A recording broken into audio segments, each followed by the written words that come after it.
Hello, this is Memphis Communiversity. Today we are practicing some AP Calculus free response questions, and we are doing table free response questions. So again, if you've never seen our videos, well, basically what we do is we take every single AP Calculus free response question topic, like table free response questions, and then we go from difficulty 1 through 10 using practices that we create that are based off old AP exams.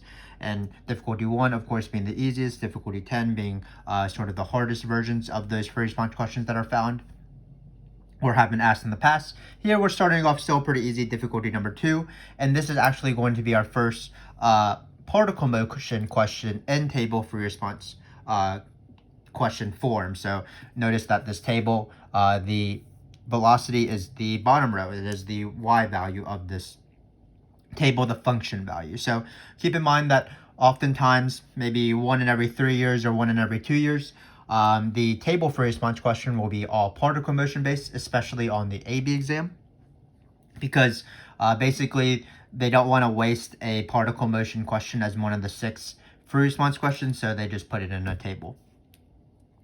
But while this question is a table free response question, it is of course still a particle motion question. So what we need to do is we need to use all of the rules of particle motion. For example, something for this and something for speeding up, slowing down.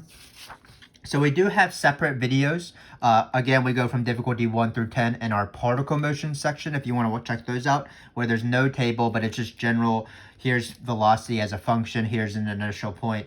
Find fundamental theorem of calculus, do FDC, find total distance, for example, which is this. Speeding up, slowing down, V and A have same signs, different signs, things like that. So be sure to check out those videos if you would like. But for now, we are doing this question, which is going to be a table question. So the first question says, use the table to approximate the value of V prime.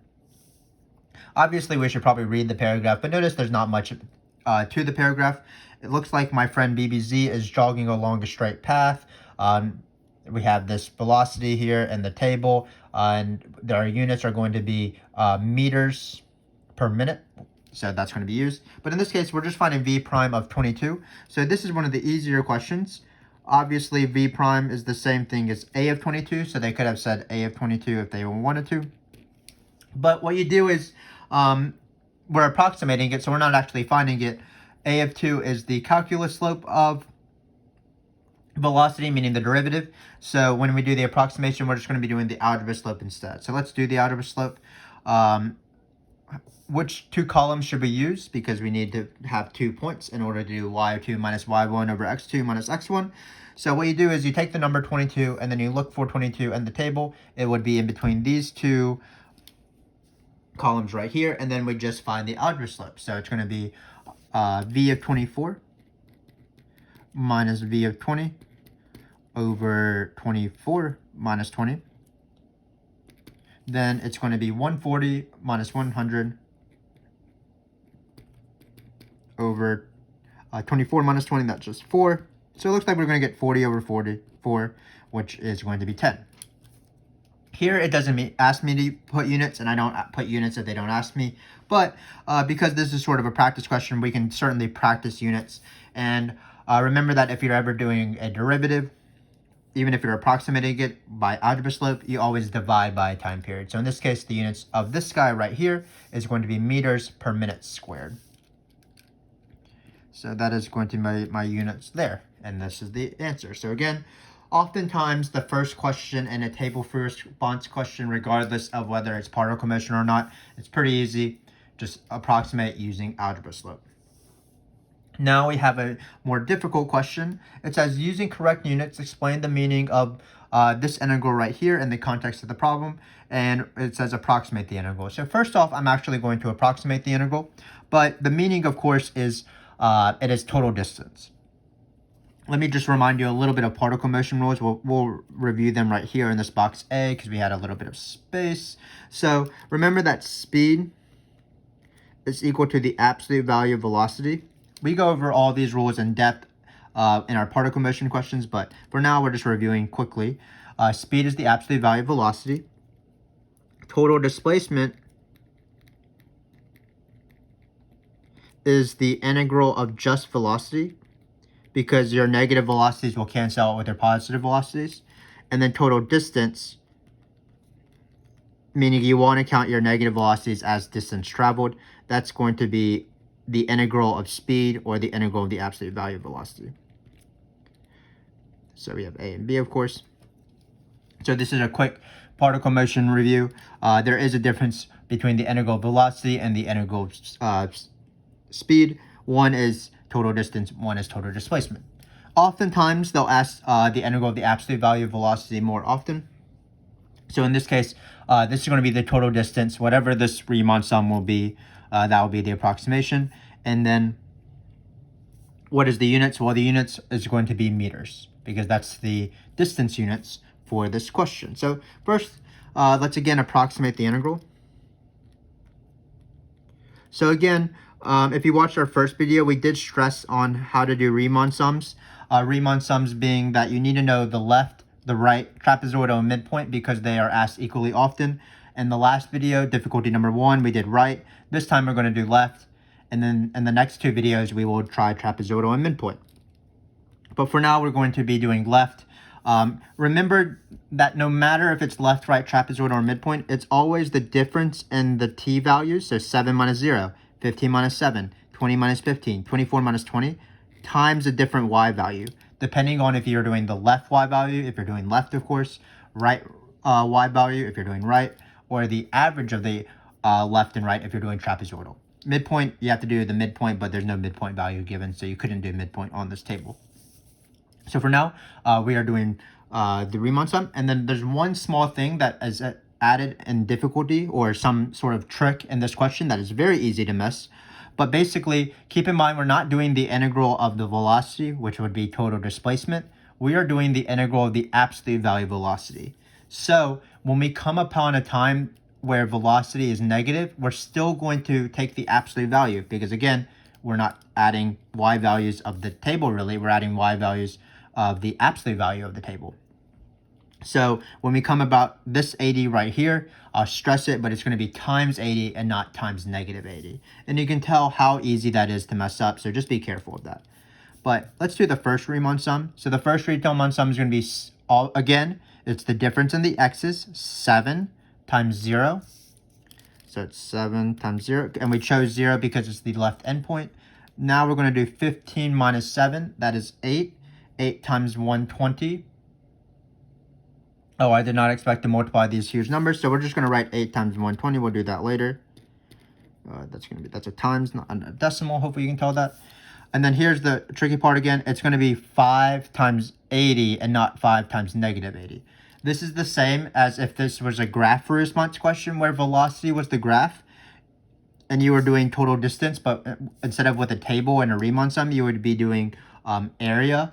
Anytime the area goes beneath the graph, usually that's considered negative area, but when you're doing total distance, all the areas are positive because you're doing the absolute value. So again, be careful of negative stuff when you're doing absolute value. So in this case, again, it was 5 times, not negative 80, but 5 times 80. So it's going to be 5 times 80. And then we have one last one, 4 times, we're going to choose the left one. If we were doing the right one, it'd be 4 times 140. If we were doing trapezoidal, it'd be 4 times 100 plus 140 divided by 2. Keep in mind, every single time I said it's always the difference in the x's, or t's in this case. So it's 4 times something. In this case, we're going to choose 100. So it's going to be 4 times 100. And finally, we do have to multiply this guy out, which is going to be a little bit annoying. This one is obviously great, 7 times 0. 400 is not that bad. 80 times 5 is also 400. And if I remember my multiplication tables from like 3rd grade, 8 times 12 is 96. So this is going to be 960. So this wasn't actually that too bad in the end. It's 960 plus 800. 900 plus 800, I believe, is 1700. So it's 1760. Looks like my friend BBZ jogged a lot. So let's do the interpretation now. Remember, if you just know these rules, it's these rules. So the interpretation is BBZ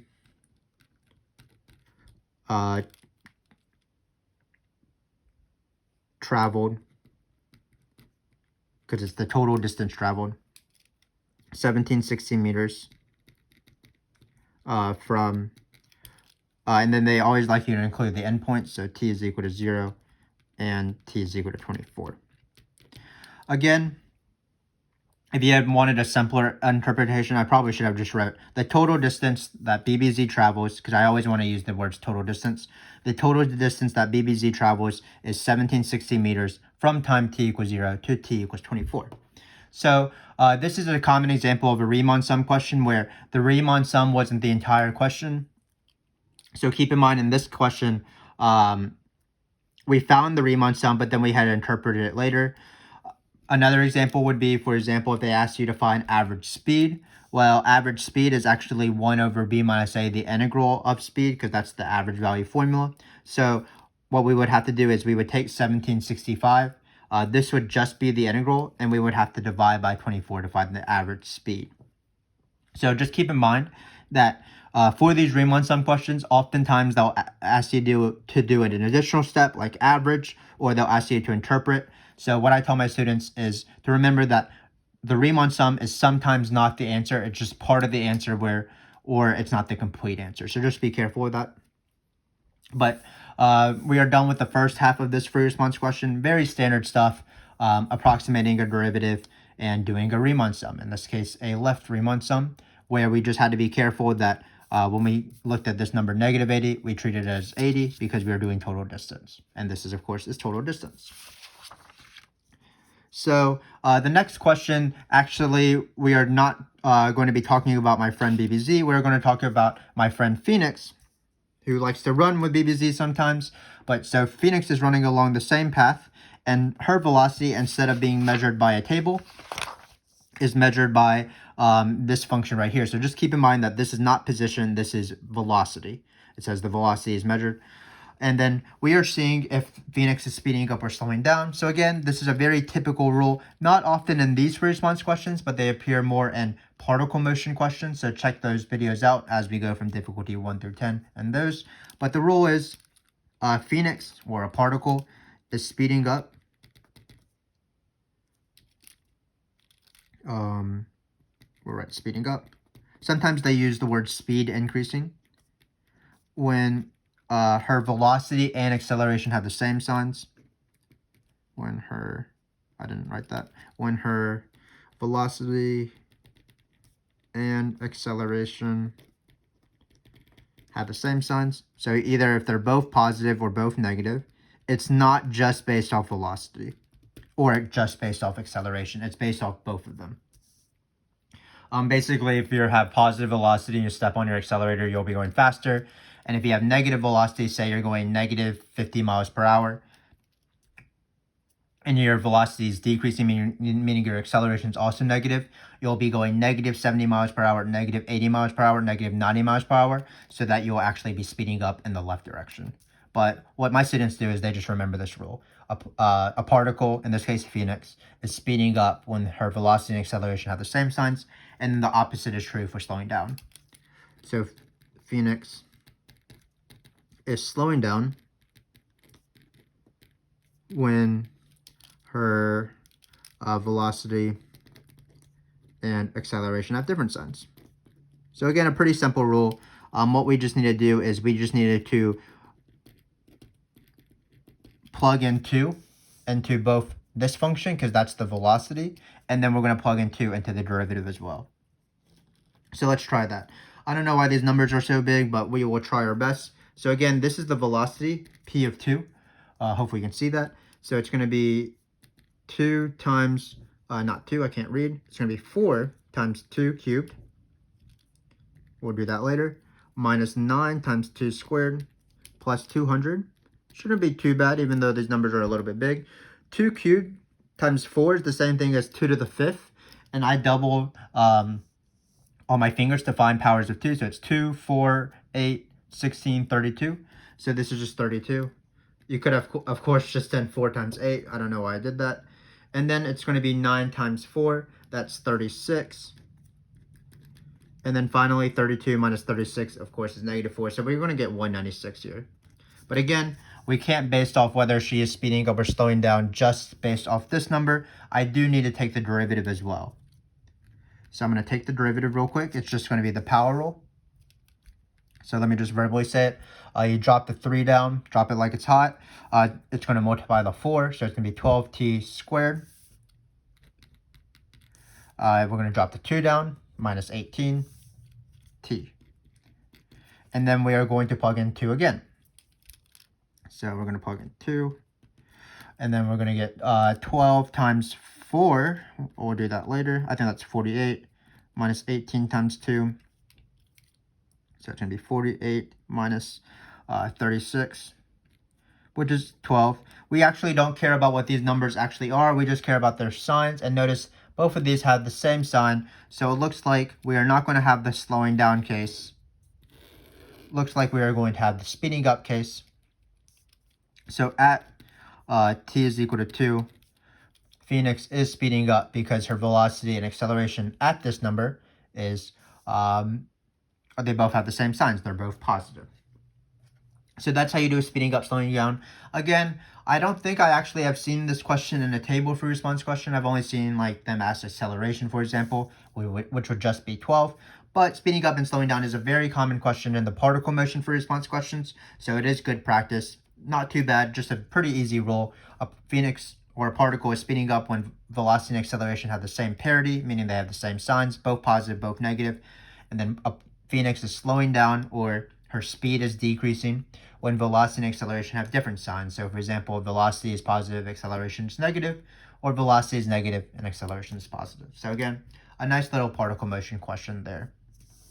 Now we have another particle motion rule, which is find the average velocity of Phoenix from time t equals 1 to 3 using P of t from part C. So let me remind you of some average velocity rules. So the average of anything, the average of f, is 1 over b minus a, the integral of f. So there is a rule for average velocity, which is 1 over b minus a, the integral a to b of velocity. We'll write dt there, so that's velocity dt. Sorry, I was going to draw a dot, but I messed up. Average acceleration, for example, would be 1 over b minus a, the integral of acceleration. Average of temperature would be 1 over b minus a, the integral of temperature, and so on. But average velocity is the same thing as the average rate of position, and average rate is going to be the algebra slope, so of position. So another formula would be this. And then you can see that this formula actually is equivalent to this formula, because if you take the antiderivative of this using the fundamental theorem of calculus, that would be position, S, and then you'd plug in B and A, so you would be left with this guy right here. So there's two equivalent formulas. Of course, they're both true. What you have to decide in order to determine which way is right is just based off given. So if position is given, you're going to be using this formula because it has position in it. You're just going to be doing algebra slope, one of the rare questions that you don't take either a derivative or an integral. It's really just average rate. So algebra slope like we did in the first one. So for example, this number right here is the same thing as the average rate of velocity because it's the algebra slope of velocity. But if you're given velocity, you don't want to be doing this formula because that has positions. You want to be doing this formula right here, taking an integral and then dividing by the length of the interval. So that's average velocity. So we're going to use this when we have velocity. So let's look at this question right here. So it says find the average velocity of Phoenix from t equals 1 to 3. So looks like, remember that this question, this function right here was velocity. So we're going to be doing this formula right here. So it's going to be 1 over 3 minus 1 integral 1 to 3. Then we're going to place this function right here because it is the velocity. It's 4t cubed minus 9t squared plus 200. And we are going to take this antiderivative with the power rule, just like we took the derivative with the power rule for derivatives. Just don't forget this guy right here. Don't get so excited that you do this integral that you forget to do divided by 2 at the very end. Then we are going to take the integral. So we're going to add 1 to this exponent. This is the power rule, so it's going to be t to the 4th. Then you divide by the new exponent. The 4's will cancel. So you're just going to be left with t to the 4th. Of course, the derivative of t to the fourth is 4t cubed if you drop and subtract 1. Then we're going to add 1 to this guy right here, so it's going to be t cubed. 2 plus 1 is 3. Divide by your new exponent or multiply by the reciprocal of your new exponent. So it's going to be divided by 3, so it's going to be 3 here. 9 divided by 3 is 3. And then the antiderivative of 200, well, the antiderivative of 5 is 5x, 2 is 2x. In this case, we're doing t, so it's going to be plus 200t. Now we have to plug in 1 and 3 like normal. We're going to be careful with parentheses because it's good to always be careful with parentheses. Also with this 1/2 as well. So I'm just going to write it out before I do it. So notice this 1/2 is distributed for both sides. And when I plug in 3, I'm going to write it here. Plug in 1, write it here. But I'm being careful, notice, when I do the subtraction. So let's do this. Well, it looks like we're going to get something great in the first one because 3 to the 4th is, whatever 3 to the 4th is, it's 81. But you don't need to know that because 3 cubed times 3 is 3. So these will cancel. Again, if you wanted to, it is 81. And then 200 times 3 is just 600. Finally, when you plug in 1 is obviously pretty easy to plug in. It's the second easiest number to plug in other than 0. So when you plug in 1 here, it'll be 1. Because 1 to the 4th, 1 cubed, and 1 are all 1. Minus 3 plus 200. So when we add this up, looks like you're going to get 600 divided by 2. Because again, these cancel. That's 300. And then looks like here, you're going to have just 200 divided by 2, which is 100. And then there's a minus 2 divided by 2. Which is going to be 1 plus 1. Sorry if that didn't make sense. But basically, when you have 200, let's just simplify this. This is the easiest way. I was trying to be fancy. But you get 198. And 198 divided by 2 is 99. So in this case, the answer is going to be 201.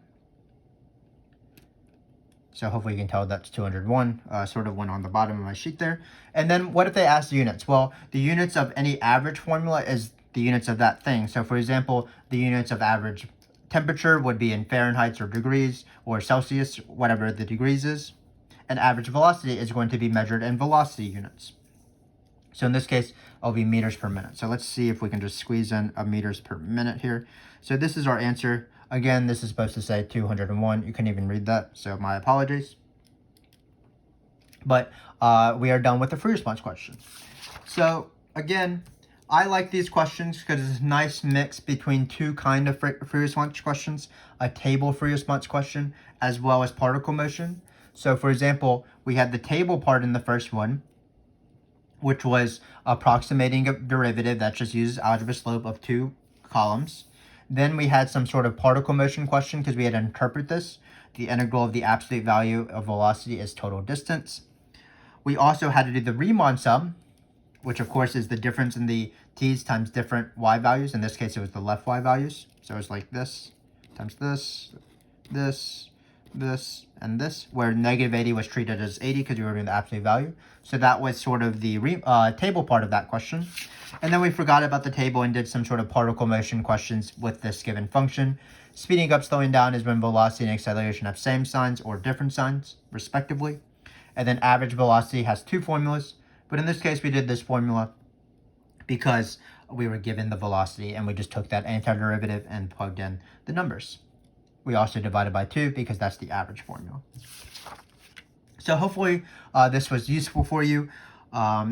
This has only been difficulty number 2, so you can expect that this is going to be sort of on the easier side of potential table free response questions on the AP exam. They are this easy sometimes, but of course you can't bet on that. So what I would encourage you to do is continue watching our video series. We do, of course, appreciate your support as we go from difficulty 2 through 10. And by the time you get to difficulty 10, you will have mastered these table free response questions. So again, thanks for watching, and I hope to see you in difficulty number 3.